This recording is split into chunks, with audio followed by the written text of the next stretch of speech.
The commercial flight from San Diego to Houston should have been routine. 317 souls packed into a Boeing 777, most of them half asleep or scrolling through phones as the aircraft cruised at 39,000 feet. Passenger 62 sat in 14C middle seat, wedged between a college student and a businessman who claimed both armrests. She wore civilian clothes, jeans, a faded university sweatshirt, scuffed boots. Her hair was pulled back in a simple ponytail. Nothing about her suggested anything other than ordinary. But the Navy SEAL commander in 12A had noticed her the moment she'd walked past his row during boarding. Not because she was striking, though she carried herself with an economy of movement that made her nearly invisible. Not because she'd made eye contact or smiled or done anything to draw attention. It was her hands. Specifically, the way she'd instinctively checked the overhead compartment latch with 2 fingers, testing its security with the practiced efficiency of someone who'd spent years ensuring things didn't come loose at altitude. And when turbulence hit 20 minutes into the flight, while others gasped or grabbed their armrests, she'd simply closed her eyes and let her body absorb the motion, breathing in perfect rhythm with the aircraft's movements. Commander James Aldridge had seen that response exactly once before, in pilots who'd flown combat missions in conditions that turned your skeleton into a tuning fork for mechanical stress. He'd spent the next hour pretending to read his Kindle while watching her in his peripheral vision. She never ordered a drink, never used the bathroom, sat perfectly still with her eyes closed but not sleeping. Her breathing pattern was wrong for sleep. When the flight attendant asked if she wanted anything, she'd opened her eyes and smiled politely, and Aldridge had caught a glimpse of something in that gaze. Something that had seen things, done things. Then she'd shifted in her seat, and the sweatshirt had ridden up just enough to expose 3 inches of her left forearm. The tattoo was small, barely 2 inches wide. Most people would have thought it was just an abstract design, interlocking geometric shapes in black ink, slightly faded. But Aldridge had the same classification of security clearance as maybe 200 people in the entire Department of Defense, and he'd seen that exact symbol in exactly one place. On the arm of a pilot who'd flown missions so classified that her personnel file existed only as a number in a system that required biometric authentication, and a code that changed every 6 hours. The symbol wasn't military issue. It wasn't something you could get permission to ink. It was something you earned in a program that didn't officially exist. And now this woman was sitting in coach on a commercial flight, anonymous and invisible, with that mark permanently etched into her skin. Aldridge's pulse quickened as he processed what he was seeing. The program had been dissolved 3 years ago, or at least, that's what the official dissolution memo had stated in the classified briefing he'd attended. Project Phantom Shepherd, a joint task force initiative that embedded pilots into high-value target operations across 4 continents, running intelligence collection missions in airspace where traditional military aircraft would trigger international incidents. The pilots flew unmarked aircraft, corporate jets, cargo planes, civilian helicopters, modified with sensor packages worth more than most people earned in a lifetime. They operated alone, without call signs registered in any database, without support structures, without the right to claim their service if captured. The tattoo was how they identified each other, a symbol derived from ancient navigation methods, visible only to those who knew to look for it. Aldridge had worked with exactly 1 Phantom Shepherd pilot during an operation in the South China Sea. The woman had inserted his team onto a container ship using a helicopter she'd piloted through a tropical storm that had grounded every other aircraft in the region. She'd held the hover at 40 feet in 70-knot crosswinds for 11 minutes while his team fast-roped down, then vanished into the storm before he'd even hit the deck. He'd never seen her face, never knew her name. But he'd known she was the best pilot he'd ever flown with, and he'd flown with the best. Now here was another one, sitting in coach, 3 rows behind him. The flight attendant's voice crackled over the intercom. Ladies and gentlemen, we're beginning our initial descent into Houston. Flight attendants, please prepare the cabin for arrival. Aldridge made his decision. As passengers began gathering their belongings and the cabin filled with the rustle of movement, he unbuckled his seatbelt and stood. Protocol dictated he shouldn't acknowledge her, shouldn't reveal that he recognized what she was. But protocol also dictated that service deserved recognition, even when that service was classified beyond any public record. He moved down the aisle slowly, steadying himself against the seats as the aircraft began its descent. When he reached row 14, he stopped. The woman's eyes were still closed. The businessman to her right was already pulling his laptop bag from under the seat. The college student to her left was texting rapidly. Aldridge reached out and tapped the back of the seat in front of her, 2 short taps, 1 long, 2 short. The rhythm wasn't Morse code. It was something else, a recognition pattern that only people with certain clearances would understand. Her eyes opened immediately, not startled but alert, focused. They locked onto his face with an intensity that confirmed everything he'd suspected. This wasn't someone who'd washed out of flight school or retired early. This was someone who'd operated at the highest levels in the darkest corners, doing work that would never appear in history books. Aldridge brought his hand to his brow in a slow, deliberate salute. Not the casual salute of daily military routine, but the kind rendered to someone who'd earned it in ways that transcended rank. The woman's expression didn't change, but her right hand moved fractionally, fingers forming a gesture so subtle that anyone not watching would have missed it, a 2-finger tap against her sternum over her heart, the acknowledgement signal.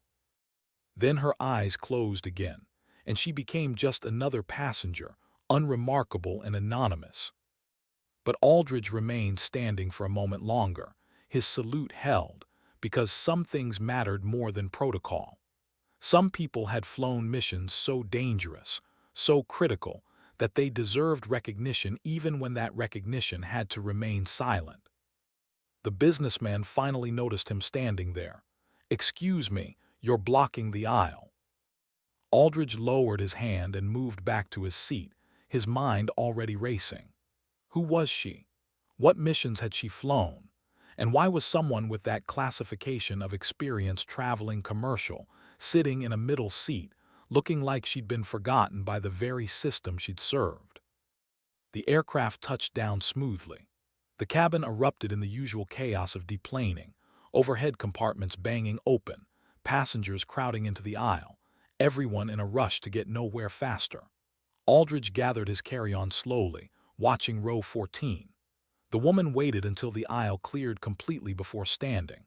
She moved with the same economical grace he'd noticed during boarding, retrieving nothing from the overhead compartment because she'd brought nothing that couldn't fit under the seat. She walked past him without a glance, just another face in the crowd filtering toward the exit. Aldridge let her get 20 feet ahead, then followed. Not because he intended to confront her or ask questions. He knew better than that. But because he needed to see where she was going, needed to understand what happened to pilots like her after programs like Phantom Shepherd were dissolved. The terminal was standard Houston sprawl, long corridors lined with chain restaurants and gift shops, gates extending in both directions like the branches of a tree. The woman turned right, away from baggage claim, moving toward the terminal's outer concourse. Aldridge maintained distance, keeping her in sight through the crowd. She stopped at a window overlooking the tarmac.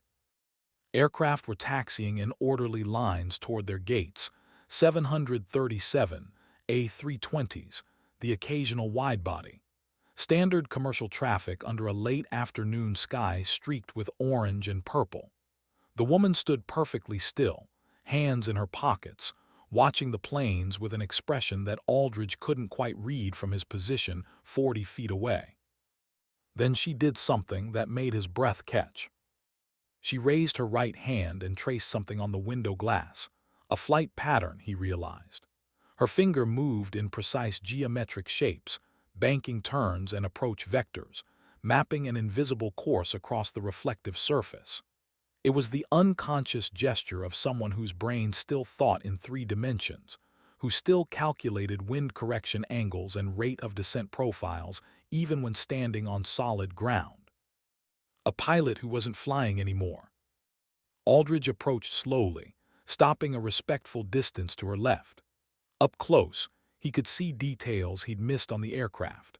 The fine lines around her eyes from squinting into instrument panels and distant horizons. The slight calluses on her fingers from throttle and stick time. The way she held her shoulders with the perpetual tension of someone accustomed to wearing survival gear. Houston's always been a good hub for connections, he said quietly, keeping his eyes on the tarmac. Not a question, just an observation that let her choose whether to engage. The woman didn't turn. Depends on where you're trying to go. Her voice was lower than he'd expected, textured with the kind of calm that came from talking people through emergencies. Aldridge noticed she still tracked every aircraft movement on the tarmac, her eyes making constant micro-adjustments as she monitored approach speeds and ground traffic patterns. Professional habit, impossible to switch off. Commander James Aldridge, Naval Special Warfare Development Group. He kept his voice neutral. The salute on the aircraft wasn't intended to compromise your privacy, but some things require acknowledgement. Finally, she turned to look at him. Her eyes were gray, the color of overcast skis at high altitude. That gesture isn't in any manual I've read. Neither is the tattoo you're carrying. A flicker of something crossed her face, not fear or anger, something closer to resignation. You shouldn't know what that means. I've worked with one of you before. South China Sea 2022. Woman pilot, unnumbered helicopter, impossible weather. She kept my team alive. The ghost of a smile touched the corner of the woman's mouth. Sounds like someone with a death wish. Sounds like someone who was exceptionally good at her job. Aldridge paused. I never got to thank her, but I'm standing here now, so maybe I can thank you instead. The woman studied him for a long moment, evaluating. Aldridge had the sense she was reading him the way pilots read weather, looking for patterns, assessing risk, deciding whether engagement was worth the turbulence. Call was Revenant, she said finally, her voice barely audible above the terminal noise. Though I suppose that doesn't matter anymore. Program ended. We all became ghosts for real. Revenant. The word hit Aldridge with unexpected force. A ghost. Someone who returns from the dead. He understood instantly why she'd chosen it, or why it had been chosen for her. Phantom Shepherd pilots operated in the space between life and death, flying missions where capture meant disavowal and execution meant no body coming home. Program ended doesn't mean service ended, Aldridge said carefully. What you did, what all of you did, that doesn't disappear just because some bureaucrat signed a memo. Revenant turned back to the window, her expression unreadable. Tell that to the VA when they ask for documentation I'm not allowed to provide. Tell that to airline recruiters when they want to know about my flight hours, but I can't explain where I got them. Tell that to the people who see someone my age with my experience level and assume I'm lying about my background. There it was, the ugly reality behind the classified heroism. Pilots like her had sacrificed everything for missions the public would never hear about, and when those missions ended, they'd been cut loose into a civilian world that couldn't understand or accommodate what they'd done. A departing 747 powered up its engines on the nearby runway, the sound vibrating through the terminal's glass walls. Both of them instinctively evaluated the engine tone, checking for irregularities that civilians would never notice. When the aircraft rotated smoothly and climbed away, Revenant's shoulders dropped almost imperceptibly, a pilot's relief at seeing another successful departure.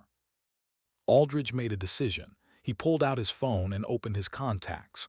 I don't have a solution to any of that, but I know people who understand what you've done, even if they can't talk about it. People who make hearing decisions at places that value competence over credentials. He held out the phone. If you're willing to trust me, add your number. No pressure, no obligation. But you deserve better than middle seats on commercial flights. Revenant stared at the phone like it was ordnance she was trying to decide whether to defuse. Why would you do that for someone you don't know? Because 3 years ago, someone I don't know held a helicopter in conditions that should have killed us both, and she never got thanked for it. Because I've spent 15 years working with people who do impossible things in the dark, and I'm tired of watching them disappear when the lights come back on. Aldridge's voice hardened slightly. And because that salute I gave you on the aircraft wasn't symbolic, it was earned. You don't get to tell me it doesn't matter. For the first time, something cracked in Revenant's carefully controlled expression. Not tears, but a release of tension she'd been carrying so long it had become part of her skeletal structure. She took the phone and entered her information with the quick efficiency of someone making a tactical decision before she could second-guess it. She handed it back. Cattery Oaks, though I don't answer to that name as naturally as I used to. Revenant suits you better anyway. Aldridge pocketed his phone. Give me 48 hours, I'll make some calls. Why would they listen to you? Because I'm very good at explaining why people matter.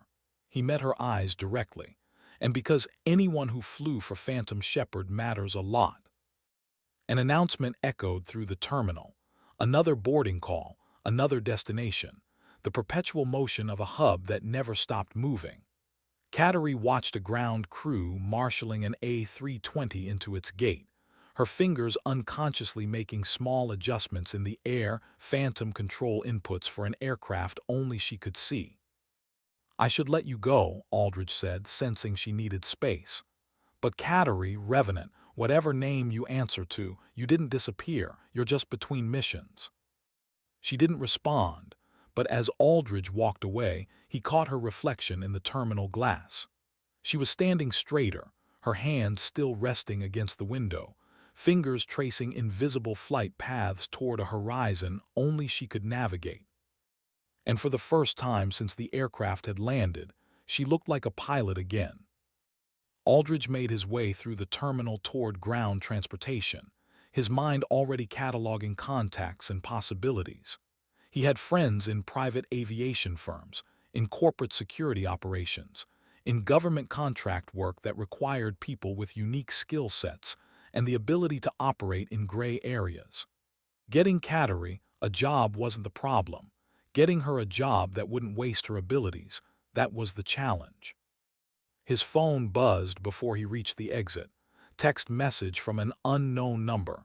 Don't make promises you can't keep, Commander, but thank you for seeing me. He smiled and typed back, I don't make promises I can't keep. Stand by for contact. As he stepped outside into Houston's thick afternoon heat, Aldridge's phone rang. The caller ID showed a Virginia area code he recognized immediately, JSOC headquarters. He answered on the second ring.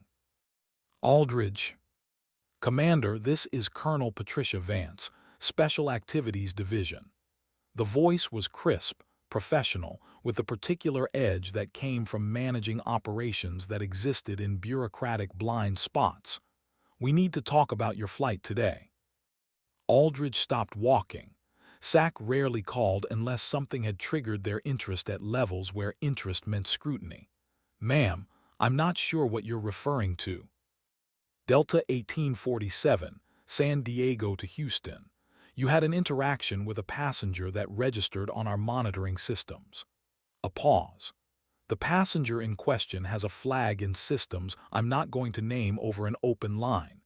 Your recognition gesture and subsequent conversation in the terminal were both captured on security feeds.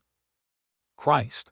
He'd been so focused on Cattery that he'd forgotten about the surveillance infrastructure blanketing every major airport. Facial recognition, behavioral analysis, communications intercepts, all feeding into databases designed to catch threats before they materialized. I was acknowledging someone's service, Colonel, nothing more. I understand that, Commander, and I'm not calling to reprimand you. Vance's tone shifted slightly, becoming less formal. I'm calling because you're right. She matters. They all matter. and we've done a poor job of taking care of them after dissolution.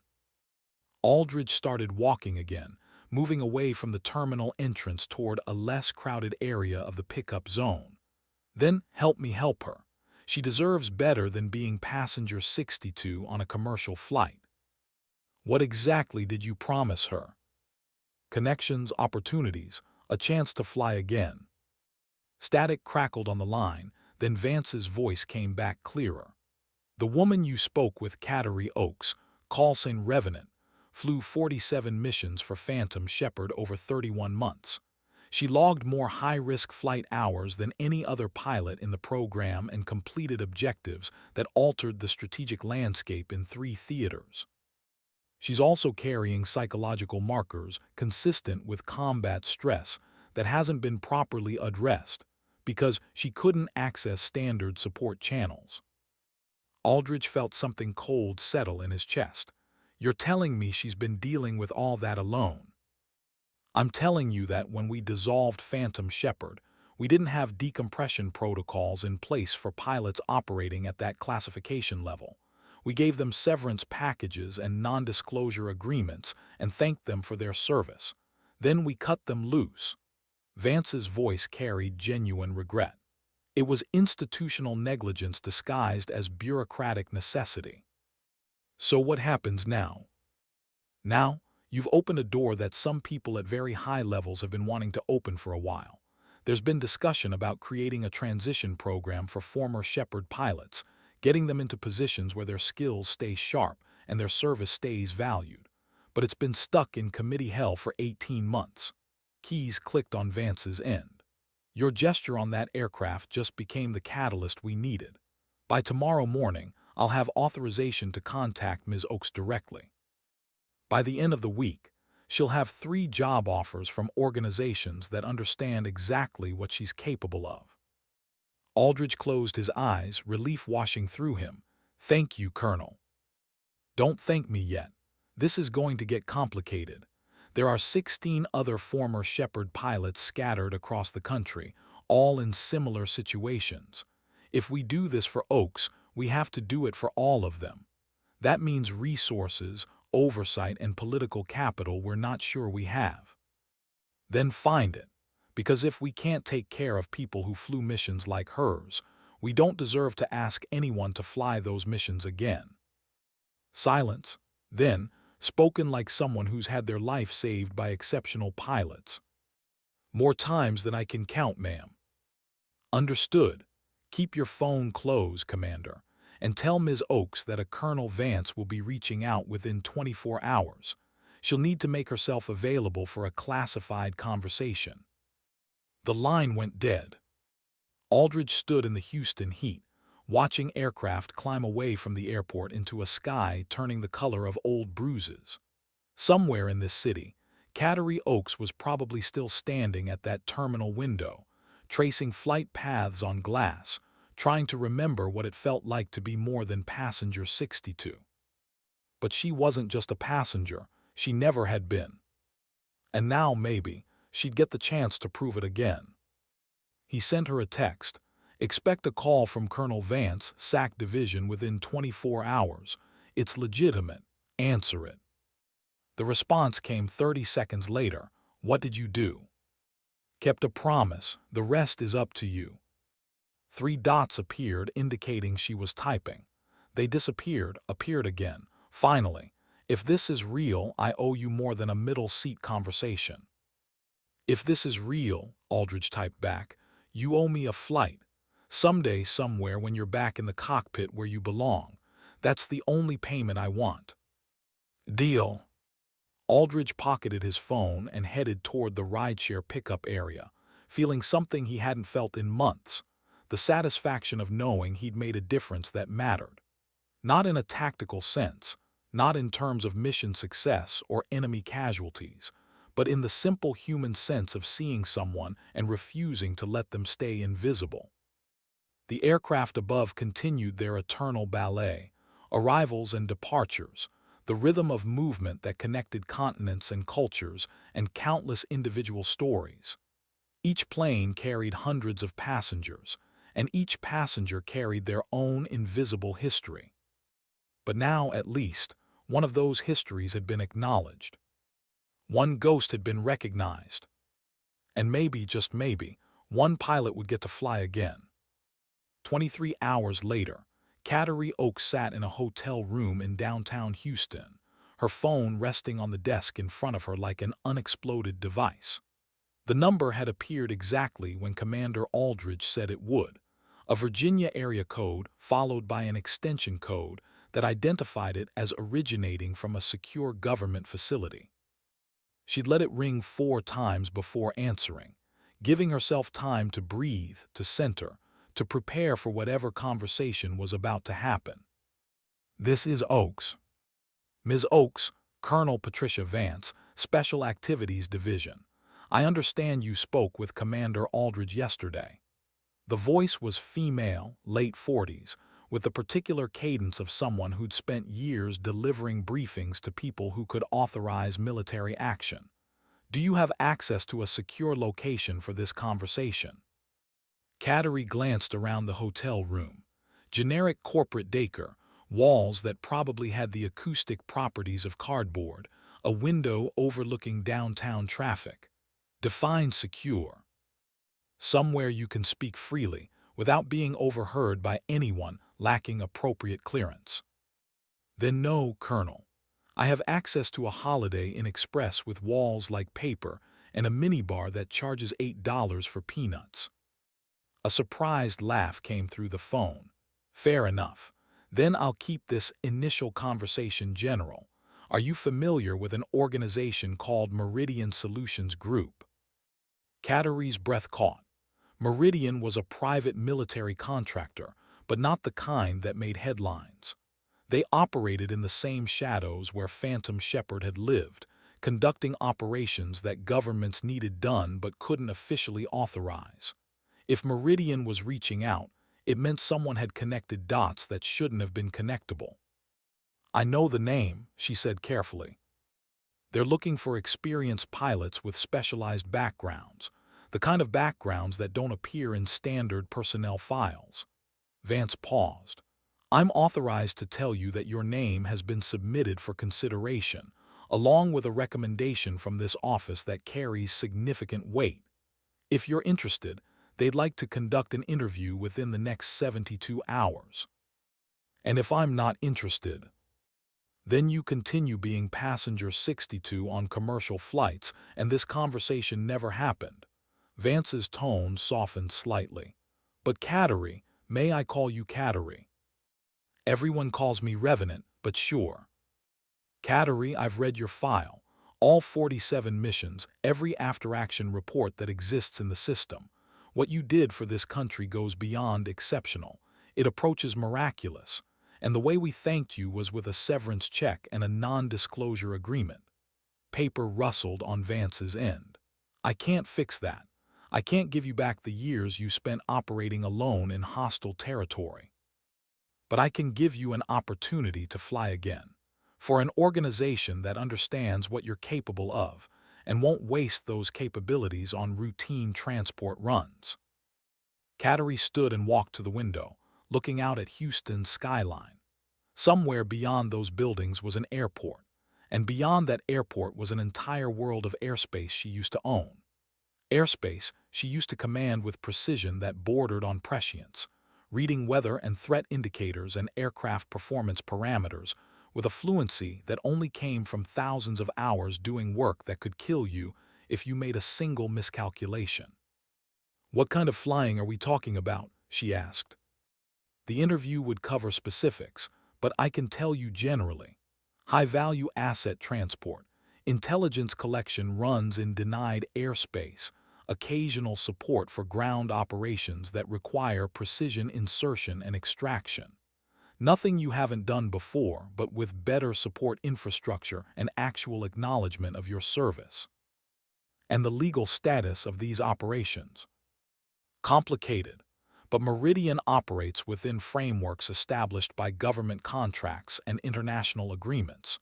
You wouldn't be doing anything illegal, but you'd definitely be doing things that live in gray areas." Kateri traced a finger down the window glass, leaving a thin line in the condensation. Gray areas. That's where she'd spent her entire career, in the spaces between official policy and operational necessity, flying missions that existed in bureaucratic blind spots. If I say yes to the interview, what happens to my phantom Shepard background? Does Meridian get access to classified material? No, they'll be briefed that you have relevant experience at levels they don't need to know about.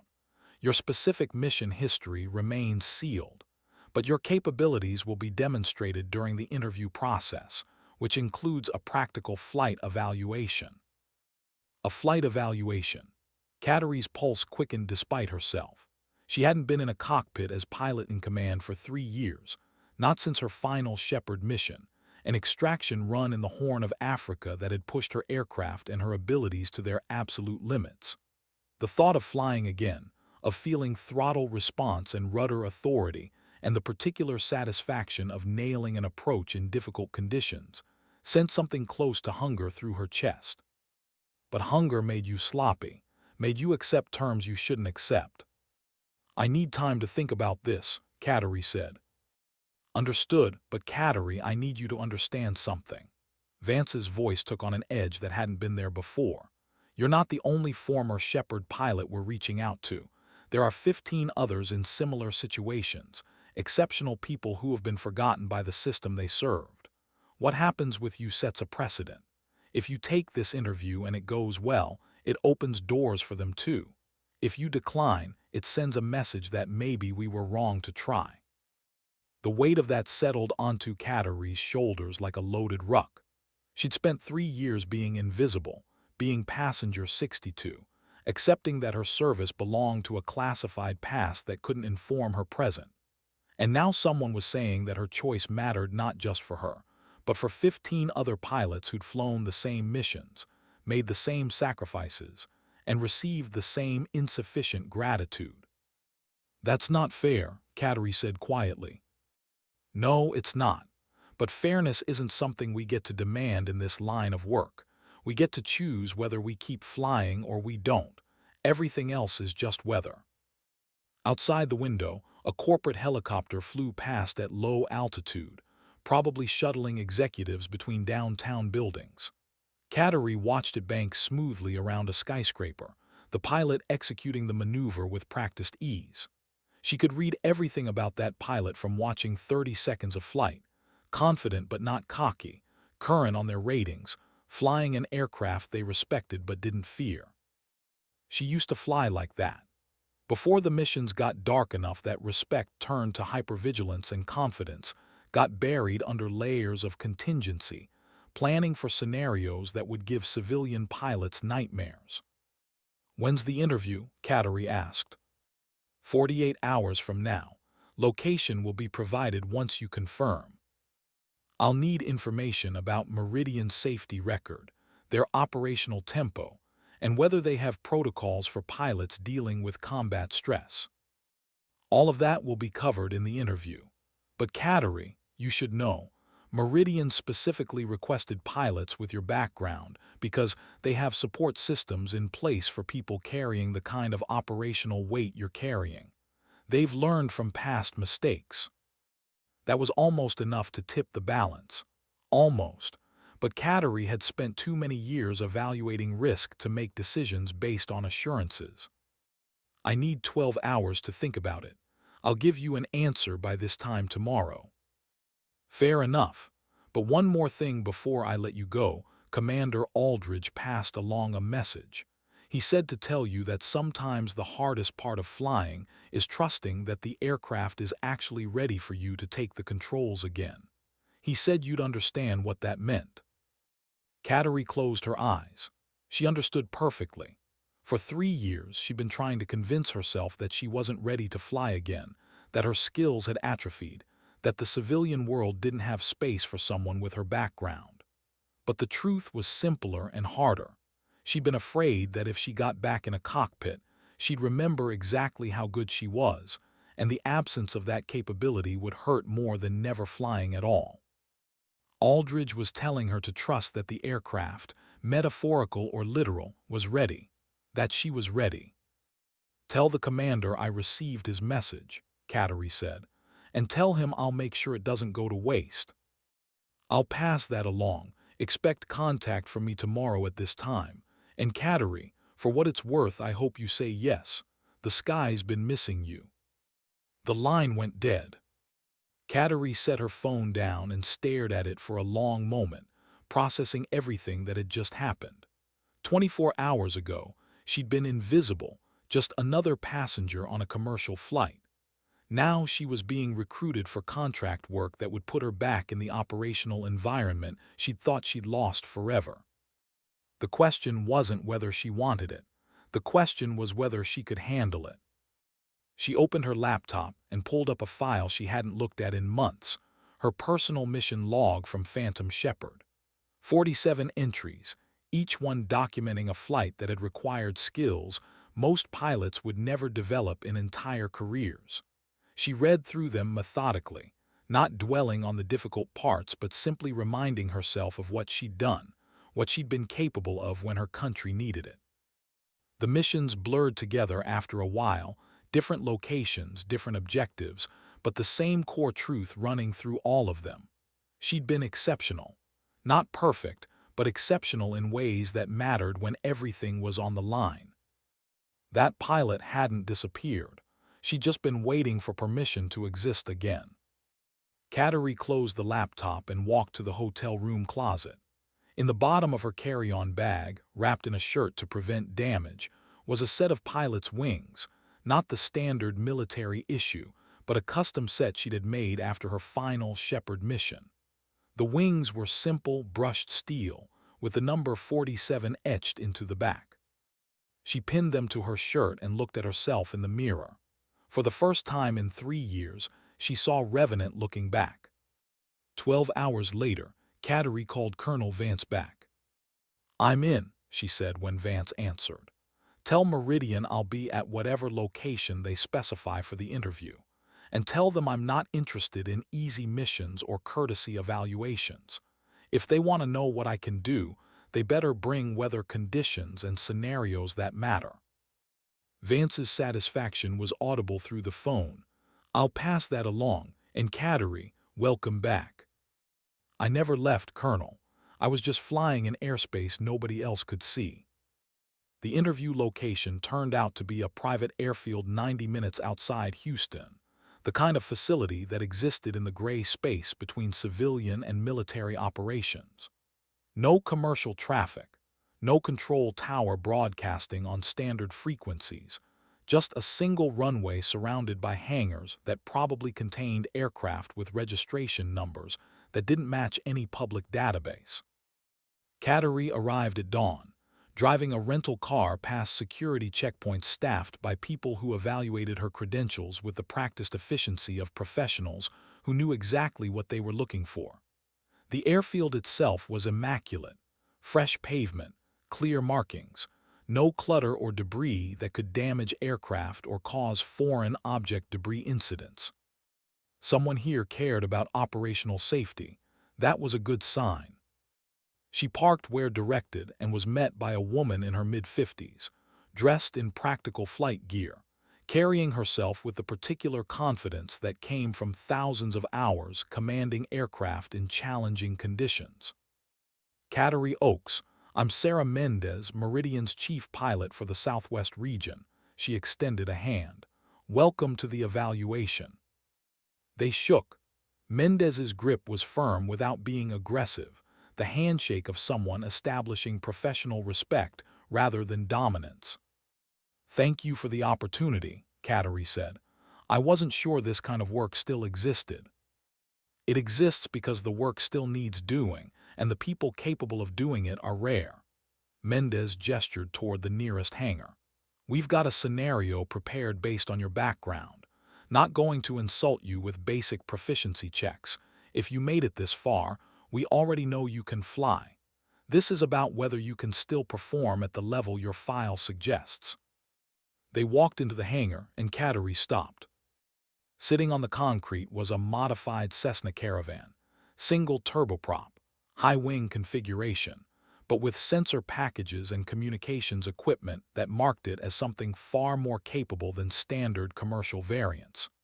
The aircraft was painted in civilian colors, but the modifications visible even from this distance told Kateri everything she needed to know about what kind of missions it flew. This wasn't a cargo plane. This was an intelligence collection platform disguised as a cargo plane. Exactly the kind of aircraft she'd flown for Phantom Shepherd. "We're going to run a simulated intelligence collection mission," Mendes said, watching Kateri's reaction carefully. "Target is a simulated compound approximately 200 miles northwest. You'll fly at low altitude to avoid radar detection, conduct an orbit pattern that gives our sensor operators clean collection windows, then extract under simulated hostile fire. Weather is marginal VFR, winds are gusting, and you'll be operating under strict electromagnetic emissions control, no GPS, no radio communication with ground stations." Kateri felt something she hadn't felt in 3 years settling into her chest. Not anxiety, not excitement, just the calm, focused readiness that came from knowing you were about to do the thing you were built to do. "What's the aircraft's current configuration?" she asked, already moving toward the caravan, her eyes scanning the control surfaces, the propeller, the landing gear. "Gross weight is 8,000 pounds. Fuel is full. Sensor package adds 300 pounds to the tail section, which affects your center of gravity. Turbine is a Pratt & Whitney PT6A42A, recently overhauled, performing within normal parameters." Mendes fell into step beside her.